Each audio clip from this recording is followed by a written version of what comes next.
مرکز کی شان و شوکت احمد رضا کی رنگت، علم و ادب کا دھارا ہے جامعہ ہمارا، علم و ادب کا دھارا ہے جامعہ ہمارا۔ بسم اللہ الرحمن الرحیم۔ تو بات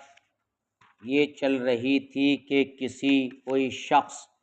اگر کسی کے باغ سے گزر رہا ہے یا کسی کے بکری کے ریوڑ سے گزر رہا ہے تو اب اس کے لیے حکم شرع کیا ہے؟ تو کچھ وضاحت میں نے اس کی پیش کی تھی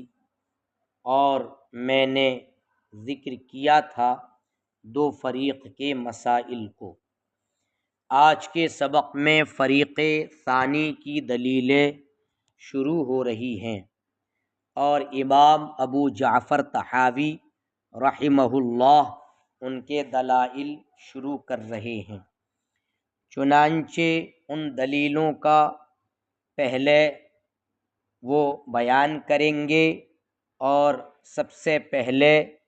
فریق اول نے اپنے دعوے کے ثبوت میں جو دلیل پیش کی ہے اس کا جواب دیا ہے، اور جواب کا خلاصہ یہ ہے کہ ان لوگوں کا حدیث مذکور کے ذریعے استدلال کرنا یہ تام نہیں ہوگا اور یہ درست بھی نہیں ہے، کیونکہ انہوں نے یہ کہا کہ بنا اجازت مالک کے وہ تناول کر سکتا ہے اور بنا راعی کی اجازت کے وہ بکری کا دودھ پی سکتا ہے۔ تو کہا یہ کہ ثبوت میں جو حضرت ابو سعید خدری کی حدیث پیش کی تو وہ حدیث پاک حالت ضرورت پر محمول ہے، اور مطلب یہ ہے کہ ضرورت کے وقت میں اس کو پی کر سکتا ہے، دودھ پی سکتا ہے اور تناول کر سکتا ہے۔ اور ہم بھی اس کے قائل ہیں کہ ضرورت یہ مطلب دوسرے کے پھلوں کو بنا کسی اجازت کے کھانا مباح کرتی ہے، اور ضرورات تبیح المحظورات،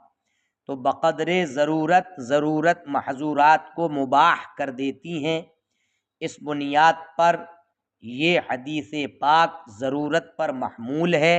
اور جب ضرورت پر محمول ہے تو مطلقاً جواز کا قول کرنا لا یستقیم، یہ مستقیم نہیں ہوگا، اور جب مستقیم نہیں ہے تو دلیل تام بھی نہیں ہے۔ اور پھر امام بیہقی نے بھی سنن الکبریٰ میں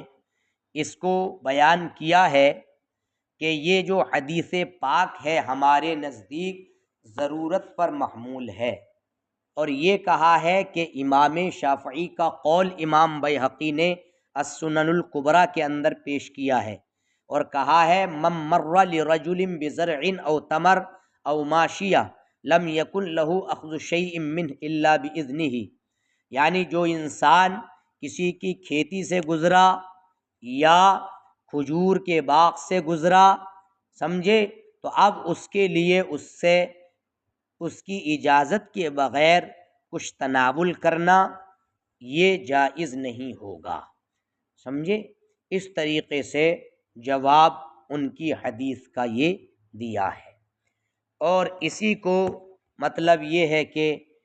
ذکر کیا امام ابو جعفر طحاوی نے، فرماتے ہیں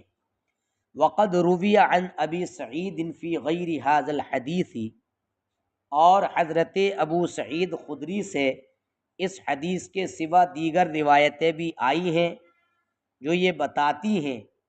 ان الاباحۃ المذکورۃ فی ھذا الحدیث ہی علی الضرورہ، کہ اس حدیث میں اباحت مذکورہ یہ ضرورت پر محمول ہے۔ سمجھ میں آئی بات؟ ضرورت پر اس کو محمول کیا گیا ہے۔ تو ان حضرات نے، دوسرے لوگوں نے فہد بن سلیمان کی حدیث کو روایت کیا ہے، کہتے ہیں حدثنا مخول بن ابراہیم، یہ مخول بن ابراہیم بن مخول بن راشد النہدی الکوفی ہیں، وہ کہتے ہیں حدثنا اسرائیل، ہم سے اسرائیل نے حدیث بیان کی۔ وہ کہتے ہیں، وہ روایت کرتے ہیں عبداللہ بن عصمہ سے، وہ کہتے ہیں سمعت ابا سعید الخدری، میں نے حضرت ابو سعید خدری سے سنا، کہہ رہے تھے اذا ارمل القوم فصبحوا الابل فلينادوا الراعي ثلاثا فإن لم يجدوا الراعي ووجدوا الابل فليتصبحوا لبن الراوية ان كان في الابل راوية ولا حق لهم في بقيتها، کہ جب قوم کا توشہ ختم ہو جائے، ارمل القوم مطلب یہ اذا نفد زیدہم، جب ان کا توشہ ختم ہو جائے، اور اس کی اصل رمل سے ہے، گویا کہ یہ کہا گیا کہ جب وہ ریت سے چمٹ جائیں، جیسے کہ فقیر کے لیے اطربہ کہا جاتا ہے۔ اور لبن الراویہ کا لفظ آیا ہے، الراویۃ من الابل، اس جانور کو کہا جاتا ہے الحاملۃ للماء، جو پانی اٹھانے والا ہے، اور اس کی جمع روایا آتی ہے، سمجھے۔ اور یہاں مراد وہ ہے کہ جو دوئے ہوئے جانور کے دودھ کو جس کی پیٹھ پر لادا گیا ہو، الحاملہ للبن المحلوب، یہاں یہ مراد ہے۔ تو فرمایا کہ جب قوم کا توشہ ختم ہو جائے اور وہ اونٹوں میں اپنے وقت کو گزاریں، چاہے صبح کا وقت یا شام کا وقت، تو اب وہ راعی کو 3 بار پکاریں گے۔ اگر راعی کو نہ پائیں اور اونٹ پائیں تو وہ جس جانور پر دودھ لدا ہوا ہے، جس کی پشت پر، تو راویہ جانور کے دودھ سے ناشتہ صبح کا کریں، فلیتصبحوا، صبح کے وقت ناشتہ کرنا، لبن الراویہ، تو راویہ کے دودھ سے ناشتہ کریں اگر اونٹوں میں کوئی راویہ یعنی وہ اونٹ ہو کہ جس کے اوپر دودھ ہے رکھا ہوا، اور بقیہ اونٹوں میں ان کا کوئی حق نہیں ہوگا۔ تو اگر آواز دینے پر راعی آ گیا تو اب اس کو 2 شخص روک لیں اور اس سے مطلب یہ ہے کہ جھگڑا نہ کریں اور پی لیں۔ تو اگر ان کے ساتھ دراہم ہوں فہو علیہم حرام، تو وہ ان پر بنا اجازت، بنا خریداری کے پینا حرام ہوگا، مگر ان کے اہل کی اجازت سے، یعنی اجازت لینے کے بعد ہی اس کو پینا مطلب یہ ہے کہ درست ہوگا۔ ففی ھذا الحدیث دلیل علی ان ما ابیح من ذلک فی ھذا الحدیث الاول انما هو علی الضرورہ، لہذا اس حدیث میں اس بات کی دلیل ہے کہ جو اس پہلی حدیث میں مباح قرار دیا گیا بنا اجازت کے استعمال کو، وہ بربنائے ضرورت ہے۔ اس اثر کو ابن ابی شیبہ نے اپنی مصنف کے اندر وکیع کے طریق سے اس کو روایت کیا، اور امام بیہقی نے ابو عبید کی حدیث کے طریق سے اس کو مطلب السنن الکبریٰ کے اندر روایت کیا۔ دیکھیے وقد جاء عن رسول اللہ صلی اللہ علیہ وسلم فی غیر ھذا الحدیث ما يدل علی ھذا المعنى ایضا، جبکہ اللہ کے رسول صلی اللہ علیہ وسلم سے اس حدیث کے سوا میں وہ چیزیں بھی آئی ہیں جو اس معنی پر دلالت کرتی ہیں۔ سمجھ میں آئی بات؟ وہ فرماتے ہیں حدثنا ربیع الجیزی، اس کو کیوں پیش کرنے جا رہے ہیں؟ اس کو حضرت عبداللہ ابن عمر کی یہ حدیث ہے، اور اس شہادت میں اس کو لائے ہیں کہ حضرت ابو سعید خدری کی حدیث یہ حالت ضرورت پر محمول ہے، اس کی شہادت میں یہ حدیث لائے ہیں۔ اور امام ابو جعفر طحاوی نے اس حدیث پاک کو 2 صحیح طریقوں سے تخریج کیا ہے۔ پہلا طریقہ جو ذکر کیا ہے وہ حضرت ربیع الجیزی کا ہے، جن کا نام ربیع بن سلیمان الجیزی الاعرج ہے، اور یہ امام ابو داؤد اور امام نسائی کے شیخ ہیں۔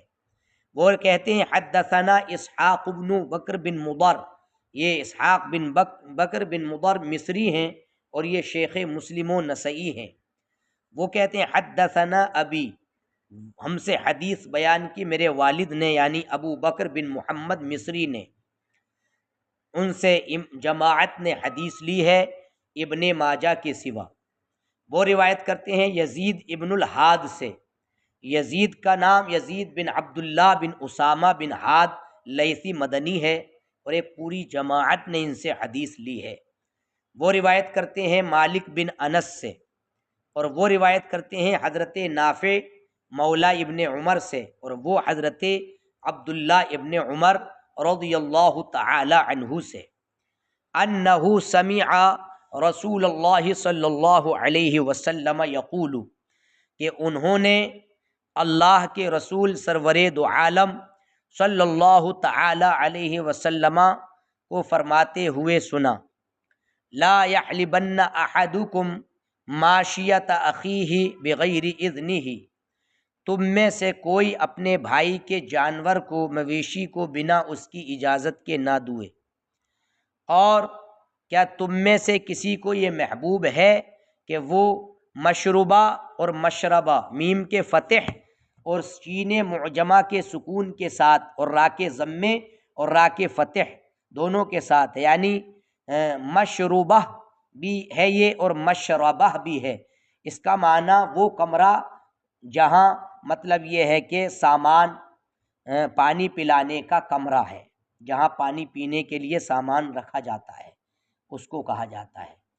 تو کیا تمہیں یہ پسند ہے کہ کوئی یعنی اپنے پانی پینے کے روم میں آئے، فتکسر خزانتہ، اور اپنی الماری کو توڑے، فیحمل طعامہ، اور اپنے کھانے کو منتقل کرے؟ تو یحمل کا مطلب موطا کی روایت میں ینتقل طعامہ ہے،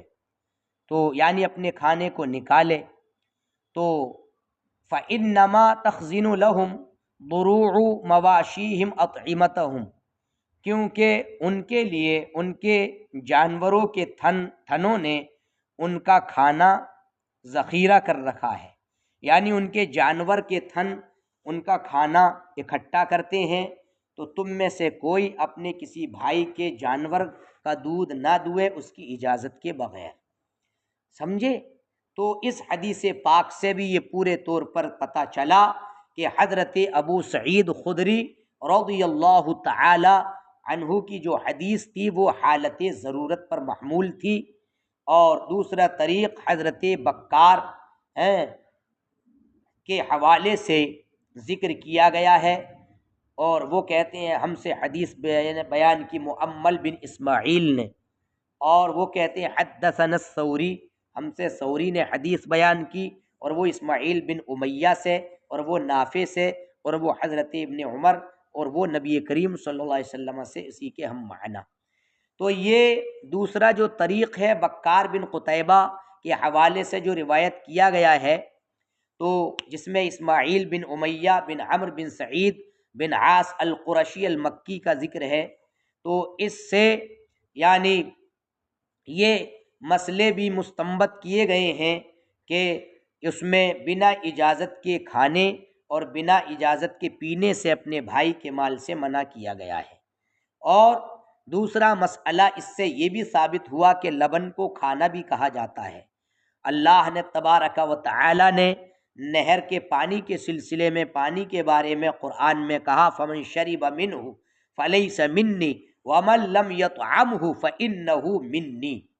تو یہ اس بات کی دلیل ہے کہ دودھ کو کھانا بھی، کھانے کا نام بھی مطلب یہ ہے کہ دیا گیا ہے۔ سمجھ میں آئی بات؟ اور تیسرا اثر حدثنا ابن ابی داؤد، دیکھیے قال حدثنا محمد بن الصباح قال حدثنا شریک بن عبد اللہ عن عبد اللہ بن عصم قال سمعت ابا سعید الخدری رضی اللہ عنہ رفعہ قال لا يحل لأحد یحل صرار ناقۃ الا باذن اہلها فانہ خاتمہم علیہا۔ یہ اس حدیث پاک کو جو تخریج کیا ہے امام ابو جعفر طحاوی نے، تو اس میں ایک راوی ہیں محمد بن صباح۔ یہ محمد بن صباح دولابی بغدادی ہیں اور بزاز ہیں، اور یہ شیخ بخاری و مسلم و ابو داود ہیں۔ اور عبداللہ بن عصم یہ حنفی ہیں اور اہل بادیہ سے ہیں۔ ابن حبان نے ان کی توثیق تو کی ہے، لیکن یہ کہا ہے کہ یخطئ کثیرا، بہت زیادہ خطا کرتے تھے، سمجھے؟ تو اس میں ایک لفظ آیا ہے، کہتے ہیں میں نے ابو سعید خدری سے سنا کہ انہوں نے مرفوعاً ذکر کیا حدیث کو، کہ انہوں نے کہا لا یحل لأحد، کسی کے لیے جائز نہیں ہوگا، سرار ناقہ، صاد کے کسرے اور را کی تخفیف کے ساتھ، سرار اصل میں عرب کی یہ عادت تھی کہ وہ اپنے جانوروں کے تھنوں پر تھیلی باندھ دیا کرتے تھے۔ جب چرنے کے لیے جنگل میں بھیجتے تھے تو وہ اپنے جانوروں کے تھنوں پر تھیلی باندھ دیا کرتے تھے، جس کو رباط بھی کہا جاتا ہے۔ تو جب وہ شام کو جانور واپس آتے تھے تو ان تھیلیوں کو کھول کر کے دو لیا کرتے تھے، تو وہ مسرورہ ان کو کہا جاتا ہے، ان جانوروں، یا مسررہ۔ بہرحال تو یہ سرار کا معنی ہے، اور ناقہ کا معنی اونٹنی۔ اور خاتم کا جو لفظ آیا ہے، خاتم کا معنی اصل میں تو مہر کا آتا ہے۔ تو گویا کہ اہل عرب کا اپنے جانوروں کے، بکری وغیرہ کے دودھوں پر، تھنوں پر تھیلی باندھنا، یہ ان پر مہر لگانے کا کام کرنا تھا، کہ اب جس طریقے سے خط وغیرہ پر مہر لگتی ہے، وہ سیل ہو جاتا ہے، اب اس کو اس کے مالک کے علاوہ کوئی کھول نہیں سکتا۔ اسی طریقے سے اہل عرب کا اپنے جانوروں کے تھنوں پر دودھ باندھنا یہ مہر کے درجے میں تھا۔ مطلب یہ تھا کہ اب ان تھیلیوں کو ان کے مالکین کے علاوہ کوئی دوسرا کھولے گا تو یہ ان کا کھولنا جائز نہیں ہوگا۔ کسی شخص کے لیے یہ جائز نہیں ہے کہ وہ اونٹنیوں کے تھنوں پر بندھی ہوئی تھیلی کو کھولے، مگر ان اونٹنیوں کے مالک کی اجازت کے ذریعے، کیونکہ وہ تھیلی باندھنا ان مالکوں کا ان پر، یہ ان پر مہر لگانا ہے، تھنوں پر ان کا یہ مہر لگانا ہے۔ سمجھ میں آئی بات؟ تو یہ مطلب یہ ہے کہ یہاں تک مکمل ہوا۔ اب آگے دیکھیے، حدثنا ابن مرزوق قال حدثنا ابو عامر العقدی قال حدثنا سلیمان بن بلال عن سهل عن عبد الرحمن بن سعد عن ابی حمید الساعدی ان النبي صلی اللہ علیہ وسلم قال لا يحل لامرئ ان يأخذ عصا اخیہ بغیر طیب نفس منہ قال وذلك لشدة ما حرم اللہ علی المسلمین من مال المسلمین۔ یہ حدیث پاک، اس میں ایک راوی آئے ہیں ابو عامر العقدی، یہ عبداللہ بن عمرو العقدی ہیں، اور سلیمان بن بلال قرشی ہیں، ایک جماعت نے ان سے حدیث پاک لی ہے۔ اور یہ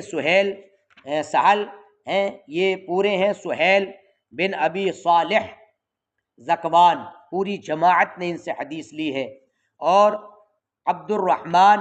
بن سعد بن مالک الانصاری ہیں، اور ان کی کنیت ابو محمد بن ابی سعید الخدری ہے، اور ان سے بھی جماعت نے تخریج کیا ہے۔ اور ایک ہے ابو حمید الساعدی، ان کا نام عبد الرحمن ہے،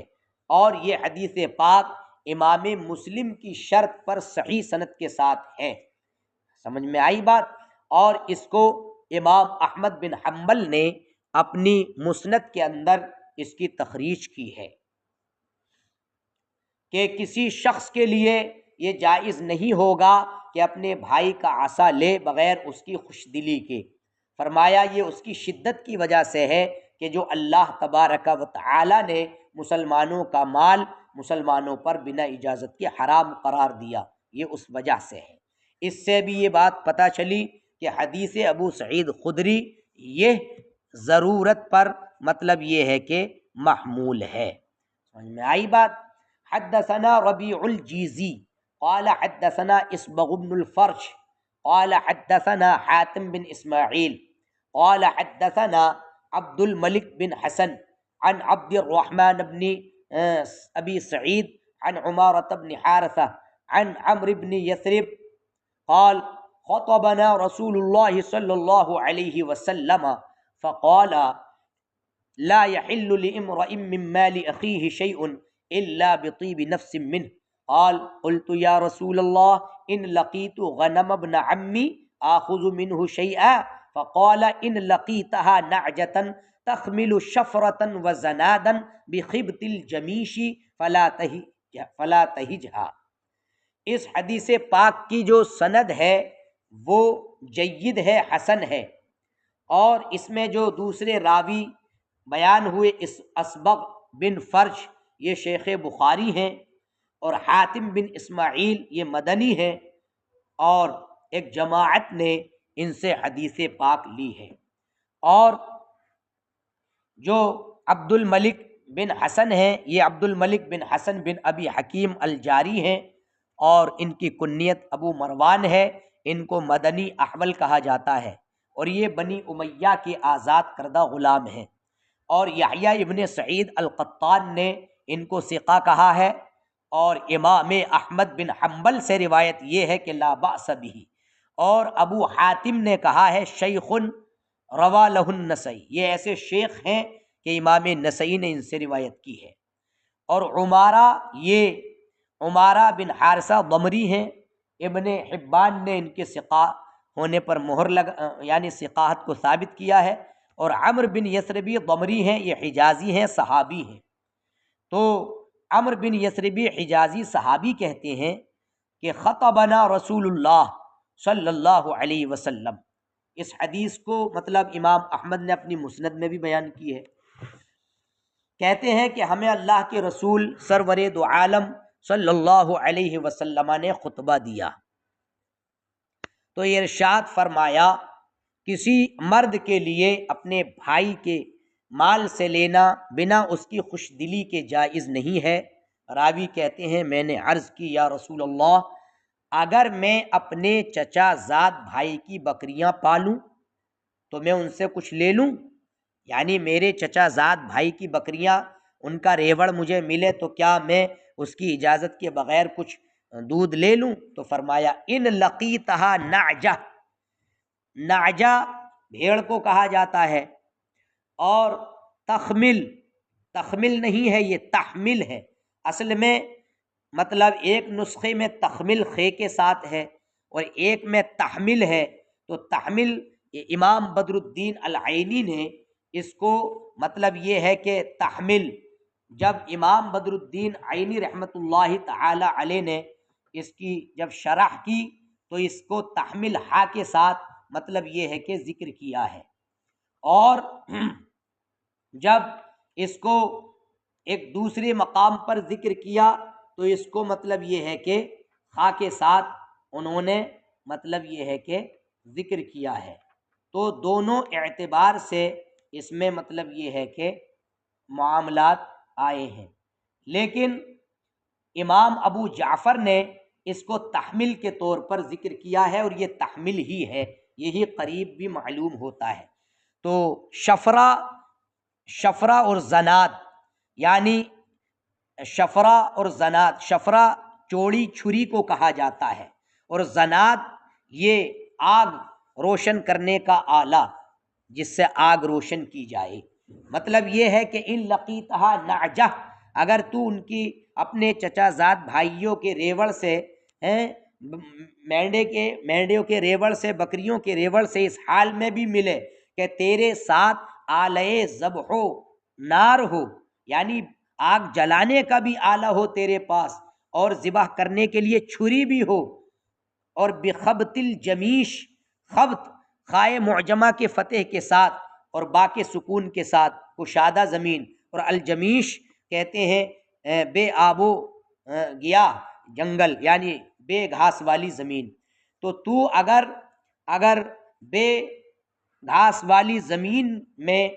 اگر اپنے بھائی کی بکریوں کو پائے اور تیرے پاس آلے ذبح و نار بھی ہو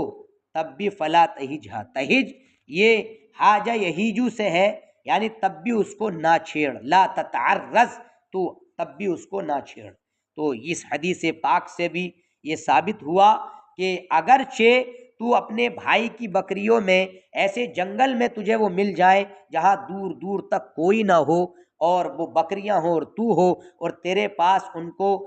ذبح کرنے کے آلہ اور آگ کرنے کا آلہ بھی ہو، روشن کرنے کا آلہ، تب بھی تیرے لیے اجازت نہیں ہوگی کہ ان کو استعمال کرے۔ تو جب چچا زاد بھائیوں اور کشادہ جنگل میں تب بھی اجازت نہیں ہے تو پھر اوروں کے لیے، پھر مسلم بھائی کے مال کو بنا اجازت کے استعمال کرنا بنا ضرورت کے یہ کیوں کر جائز ہوگا؟